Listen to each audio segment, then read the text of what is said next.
آیت اللہ العظمہ مرزا محمد تقی شیرازی قدسرہ کا مرجع اعلی جہان تشیع حضرت آیت اللہ العظمہ سید صادق حسینی شیرازی دامظلہ کے کلام میں تذکرہ۔ سورۃ العشرین میں برطانوی استعمار پر عراقی قوم کی کامیابی کی 3 وجوہات تھیں۔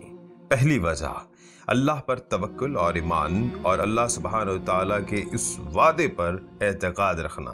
فرماتے ہیں کہ جو لوگ اللہ کی مدد کرتے ہیں اللہ بھی ان کی مدد کرتا ہے، اور اللہ تعالیٰ کا یہ قول فرماتے ہیں کبھی اللہ کی توفیق سے چھوٹا گروہ بڑے گروہ پر کامیابی حاصل کر دیتا ہے۔ دوسری وجہ حضرت آیت اللہ العظمہ مرزا محمد تقی شیرازی رضوان اللہ علیہ کی رہبری، عراقی غیور اشاعر کا اتحاد۔